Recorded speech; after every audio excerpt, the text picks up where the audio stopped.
Jeremy Bean's St. Patrick's Day. Jeremy Bean hummed a tune on his way to school. Today would be a good day. Mrs. Cooperman's class was going to plan the St. Patrick's Day party. Jeremy hurried across the playground, up the big stone steps, and into the hall. There was Mr. Dudley, the principal, standing in front of his office. Jeremy Bean slowed down. Maybe today wasn't such a good day after all. Jeremy wasn't exactly afraid of Mr. Dudley. It was just that the principal was so tall and so bald and had such a big brown mustache and such a big, deep voice. Whenever Jeremy saw Mr. Dudley, he felt very small and very shy. "Hi there," said Mr. Dudley in his big, deep voice. Jeremy looked down at his shoes. "Hi," he said in a small voice. "Happy day before St. Patrick's Day," said Mr. Dudley. Jeremy Bean didn't know what to answer, so he just hurried down the hall and into his room. That morning, Mrs. Cooperman read her class a story about St. Patrick. Then everyone drew pictures of the kind man who lived in Ireland long ago. Jeremy gave him lots of gray hair and a long beard, but no mustache. "Who knows the special St. Patrick's Day color?" asked Mrs. Cooperman. "Green," answered everyone at once. "Green for the hills and valleys of Ireland and the shamrocks that grow there," said the teacher. "Let's think of some green food to eat at our St. Patrick's Day party tomorrow." Jeremy's class decided to have green apples, celery, pickles, lime punch, and cupcakes with green icing at the party. And everyone would wear something green. "I'm going to wear my Alligator Man t-shirt," said William. "I'll ask if I can wear my mama's green necklace," said Louisa. "I have green socks," said Jason. "I'll wear those. Everyone in the whole school will be wearing green tomorrow." "I'll wear my green sweater," said Jeremy Bean.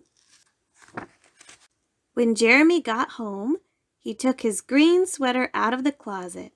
He tied the sweater around his waist and kicked the soccer ball around the backyard. He rolled the sweater up and sat on it during supper. "Jeremy's growing taller," said his father. He wore it as a cape when he played superhero until bedtime. He put it on over his pajamas. In the middle of the night, Jeremy woke up. He was too hot, so he took off the green sweater. The next morning, Jeremy got dressed and made his bed. When he was through, the bed had lots of lumps in it, just as it always did. One of the lumps was a little bigger than the others, but Jeremy didn't notice. On the way to school, Jeremy smiled at Mr. Gillis, who was mowing his lawn. "Happy St. Patrick's Day!" called Mr. Gillis. Jeremy stopped, smiling. He looked down at his clothes. Yellow shirt, blue pants. No, green! Jeremy pulled up his pant legs. Brown shoes, gray socks. No, green!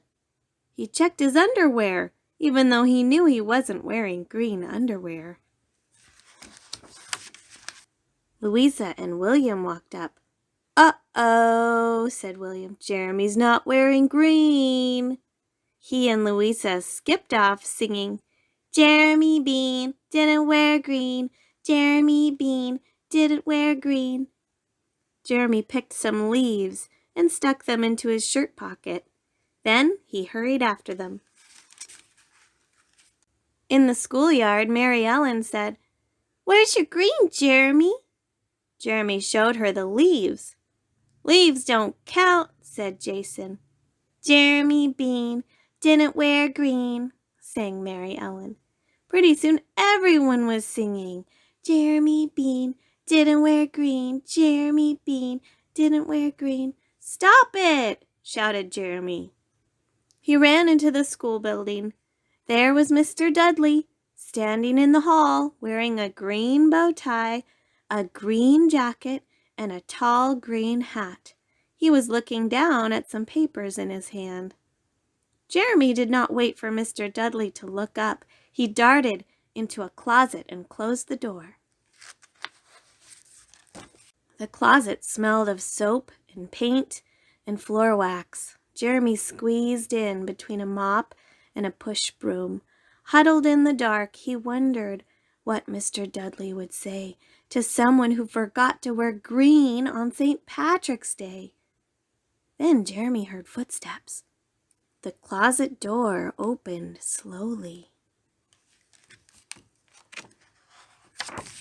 Mr. Dudley, the principal, looked down at Jeremy Bean.